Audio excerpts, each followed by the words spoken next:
não me conhece, eu sou Kennedy e está começando mais um vídeo aqui no canal. E o vídeo de hoje é perguntas e respostas. Eu separei algumas perguntas que os inscritos me fizeram e vou estar respondendo para eles e para vocês aqui no canal. E antes de começar o vídeo eu já queria pedir que você deixasse aquele like que vai me ajudar muito no canal. Também queria pedir que você compartilhasse esse vídeo com os seus amigos nas redes sociais, isso me ajuda demais. E queria pedir, você que ainda não é inscrito, se inscreve no canal, já ativa o sininho aí, porque aí, no caso, você vai sempre receber os meus vídeos, nunca vai deixar de receber algum vídeo meu. Então, antes de começar o vídeo, eu só queria explicar uma coisa, para você que conhece já o meu canal e meu trabalho, vocês estão reparando que eu estou num cenário diferente.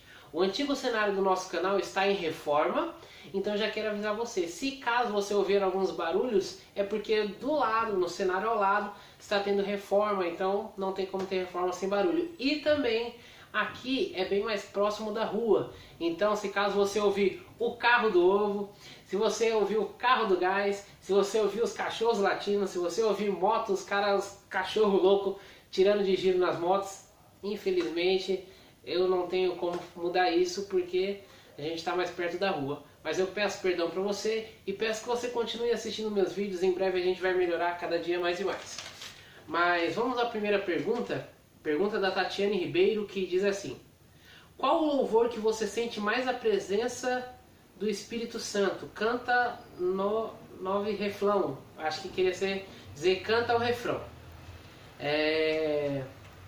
Alguns hinos que eu mais gosto de cantar e que mais sinto a presença de Deus, mas eu acho que se for para separar um é o Mesmo Sem Entender, que eu já até gravei ele no canal, vou deixar ele no link da descrição aí para você que quiser ouvir. É o Mesmo Sem Entender. O refrão diz: Deus, diz, e Deus, porque sou tão pequenino assim, vou ficar quietinho aqui no teu colo, esperando o tempo certo de tudo, porque eu sei que vais cuidar de mim e o seu melhor está por vir.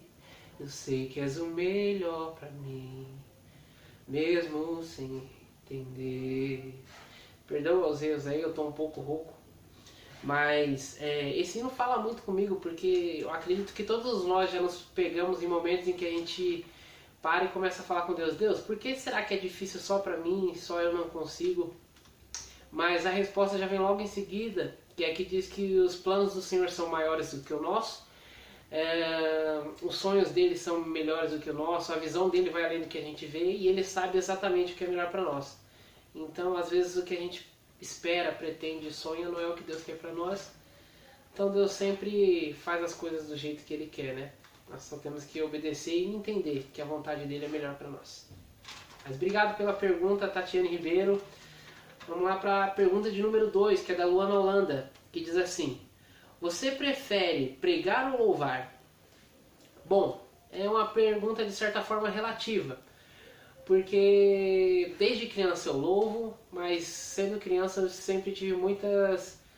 Deus já usou muitas pessoas para falar que eu ia pregar, que eu ia ser um pastor, ia para muitos lugares pregar a palavra de Deus. Porém, assim, teve uma época que eu comecei a pregar com cerca de... Eu preguei a primeira vez com 15 anos, mas que eu comecei a pregar direto, isso foi com 20 anos, se não me engano. E nessa época aí eu preguei em bastante lugares e nessa época o meu foco estava sendo pregar. Então eu estava gostando mais de pregar, entendeu? Mas no momento hoje eu não tenho pregado muito, até porque eu sei que é uma grande responsabilidade, uma responsabilidade enorme assim você pregar, porque a palavra tem um poder muito grande, tanto de edificar quanto de derrubar, tanto de trazer vida quanto de matar também. Então acho que a palavra é uma responsabilidade muito grande, eu tenho muito a aprender para voltar a pregar e para desempenhar isso. No momento eu tenho mais louvado, então automaticamente que eu vou gostar mais de louvar por enquanto. Mas muito obrigado pela pergunta, viu, Luana Holanda. Agora a pergunta é do Felipe, da Igreja Cristo para Nações, o filho da pastora Zuleida. Um abraço para você, um abraço para a pastora Zuleida, né? Tá escrito, você me mandou assim: mano, boa sorte no seu novo trampo, valeu, obrigado. Mas o que você almeja para o seu futuro? Essa é a minha pergunta, kkk. Posta lá, é nóis. Beleza, valeu aí pela pergunta, irmão. Bom, eu tenho pequenos planos, né, para o meu futuro, que estão mais próximos assim, poucos sabem, mas eu não terminei meus estudos. E eu já me matriculei, e assim que passar a pandemia, a quarentena, acho que vocês já estão por dentro do assunto, né, claro. Assim que vou voltar disso tudo, eu vou estar pegando meu material didático para poder estudar na escola. Porque por enquanto as escolas estão paradas, né, e no caso, essa escola onde eu estou matriculado para estudar, ela também está parada. Em breve estará voltando às atividades, eu estarei estudando, então eu quero concluir meus estudos. Tenho vontade de fazer uma faculdade de educação física, até porque vocês que me seguem sabem que eu gosto muito de esporte, condicionamento físico, essas coisas assim. Então, pra mim, eu acho que é algo que agrega não só pra mim profissionalmente, mas também nas coisas que eu gosto.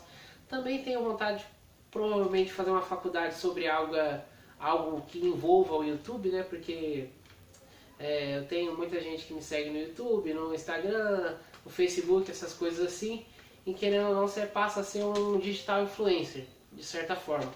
Então eu acho que eu vou procurar também uma faculdade que agregue a isso, não sei, talvez em quais sentidos, mas eu pretendo isso para o meu futuro.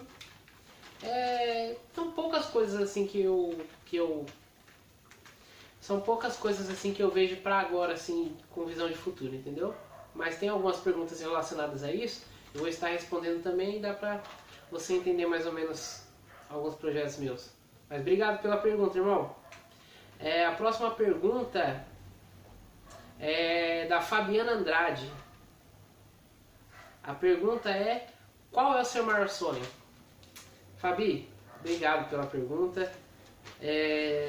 O meu maior sonho, eu acho que seria clichê se eu falasse que é ir pro céu. Eu acho que isso é o sonho de todo mundo que conhece a Deus e tenta seguir o seu caminho. Mas eu acho que me casar, ter uma família, um bom emprego e um salário digno, sabe? Poder continuar servindo a Deus. Acho que são os maiores sonhos assim, que são sonhos básicos, mas que eu acho que são necessários assim de se realizarem na minha vida. Obrigado pela pergunta mais uma vez. Pergunta de número 5 é da Cassiane. Pergunta polêmica essa daí, eu peço até que você, que é contra a minha linha de pensamento, não dê um dislike e também não se desinscreva do meu canal, ok? Por causa dessa pergunta que é muito polêmica, tem gente matando até hoje por causa disso. A pergunta é: feijão é por cima, por baixo ou por cima? RS.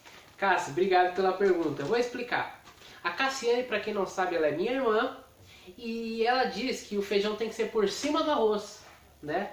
Porque o caldo do feijão, ele desce, escorre e se espalha pelo arroz. Então não deixa o arroz tão seco, deixa ele com mais caldo.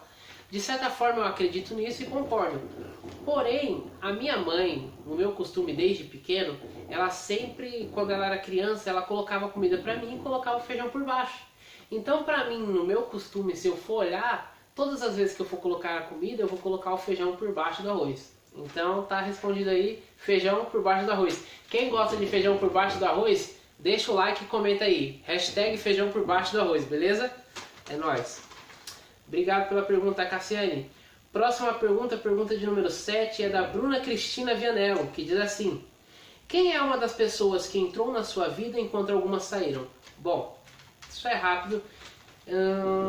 Cristina, Bruna Cristina Vianello, obrigado pela pergunta. Algumas pessoas saíram da minha vida porque eu sou uma pessoa que morei em 3 cidades diferentes ao longo da minha vida. Então, de certa forma, você que se muda de cidade, você sabe disso. Você passa a não ver mais as pessoas com frequência e você às vezes perde os contatos por N motivos, né? Então, de certa forma, essas pessoas deixam de fazer parte da sua vida. Por esse motivo, você não vê mais e também não conversa mais, então acabam deixando de fazer parte da sua vida. Outras apareceram porque nesse momento de quarentena a gente não pode sair e não tem como você ir ver uma pessoa e ver um amigo visitar, é meio complicado essa situação. Mas aí a gente procura as redes sociais, que de certa forma nos aproxima nesse momento, né? Então acho que alguns amigos que eu adquiri agora nas redes sociais, no WhatsApp, Facebook, essas coisas assim, apesar de não mexer muito no Facebook, adquiri alguns amigos. Mas é isso, obrigado pela pergunta. Oitava pergunta é da Késia, que é minha irmã também. Olha o que ela disse. Primeiramente, parabéns por ter uma irmã maravilhosa como eu. E a minha pergunta é, como se imagina daqui 10 anos? Ela se acha, né? Irmã maravilhosa. Mas ela é sim uma irmã maravilhosa. Mas vamos lá. Daqui 10 anos, Késia, eu me imagino... Eu tenho muitos sonhos, assim, em várias coisas, porque eu sou alguém muito eclético. E você mesmo sabe disso. Mas os sonhos que eu tenho são básicos, sabe? São, acho que, essenciais, como eu já disse. Eu pretendo casar, ter filhos, ter um bom emprego. Pretendo também ter um salário digno.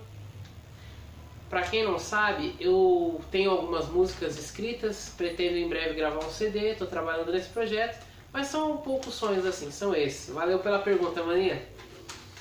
Próxima pergunta, pergunta de número 9, é da Tatiana Ribeiro. Uma pergunta antiga, risos. Você lembra de quando nós soltava pipa no quintal da nossa avó? Nossa, que barulheira aqui. Lembro sim. Até eu acho engraçado, quando eu vou lembrar disso, eu sempre lembro, quando eu lembro disso, me vem à mente a sua mãe, que ela sempre falava assim, quando ela ia embora, Tatiane, vambora, Tatiane. Sua mãe que é muito engraçada, eu acho ela da hora, eu racho o bico com ela. E aí você pegava e ia embora, eu falava assim, ó, se você for embora, eu não vou ser mais seu amigo e nunca mais eu vou falar com você. Mas o tempo passava, você ia lá de novo, a gente brincava de novo e continuava sendo amigo da mesma maneira. Obrigado pela pergunta e obrigado pela lembrança. Vamos lá para a próxima pergunta. Pergunta da Luana Holanda. Minha pergunta é, como é ter um pai pastor? As pessoas esperam que você seja um exemplo? Bom, pra mim hoje não é tão difícil. Até porque antes meu pai era pastor de igreja. Ele dirigia a igreja na época. E eu era criança, adolescente. E as crianças e adolescentes que me olhavam, queriam ver um exemplo em mim. Então eu tinha que ser praticamente ensinado a ser um exemplo, né? Mas hoje em dia, as pessoas já me conhecem mais por mim e não tanto pelo meu pai. Já não sou mais o filho do Cristiano. Agora o pessoal me conhece como o cantor Kennedy, o ministro Kennedy. Então, de certa forma, eu acho que o exemplo hoje vem mais pela minha pessoa e não por ser filho de pastor, entendeu? Por esse motivo, meu pai não está dirigindo mais igreja, porém ele continua pregando nas igrejas. Obrigado pela pergunta, Luana. A última pergunta que para mim é mais importante, não desmerecendo as outras, mas é porque é referente a Deus, é da Noemi Mariani, que diz assim: se Deus é onisciente, Ele sabia que íamos errar, então por que Ele nos fez? Ela já tinha me feito essa pergunta e eu respondi para ela e ela disse que nunca tinha entendido e dessa vez ela entendeu. Então ela passou para a gente estar fazendo essa resposta para vocês também. Bom, entenda uma coisa. Deus ele é onisciente, onipresente e onipotente. Onipotente porque ele tem todo o poder. Onipresente porque ele está em todos os lugares. E onisciente porque sim, ele tem toda a ciência, todo o conhecimento e conhece até o nosso futuro. Só que entenda uma coisa, Deus ele trabalha, para mim, ao meu entender, Deus ele trabalha com probabilidades. Por quê? Por causa do livre-arbítrio. Imagine só, hoje quando você acordou, Deus te deu um dia inteiro para fazer as escolhas da sua vida. Se você escolhe para a direita, Deus sabe qual vai ser o resultado do seu caminho lá no final. Se você escolhe ir para a esquerda, Deus sabe qual vai ser o resultado do seu caminho lá no final. Porém, o poder da escolha dado pelo livre-arbítrio é seu. O poder da escolha é seu. Então você pode escolher para a direita ou pela esquerda. Você pode escolher errar ou acertar. Deus sabia o resultado se você errasse e sabia o resultado se você acertasse. Porém a escolha foi sua. E a escolha é sua. Então se eu posso dizer algo para você... Ó, barulho de moto. Se eu posso dizer algo para você, é que faça uma boa escolha. Escolha sempre o caminho de Deus e a vontade de Deus. Porque a vontade de Deus, a palavra diz que é boa, perfeita e agradável. Então, se você escolhe a vontade de Deus, você vai chegar aonde Deus quer para você. Bom, pessoal, essas foram as perguntas que me fizeram, eu separei aqui. E eu quero agradecer todo mundo que assistiu o vídeo até o final, todo mundo que me ajudou fazendo as perguntas. Obrigado de coração. Deixa o like, comenta aí, deixa nos comentários uma pergunta para eu fazer no próximo Perguntas e Respostas. E não se esquece, se você ainda não está inscrito, você está fazendo o que aqui, meu filho? Se inscreve logo, ativa o sininho para não perder os próximos vídeos. E fica com Deus, meus queridos. Aquele beijo!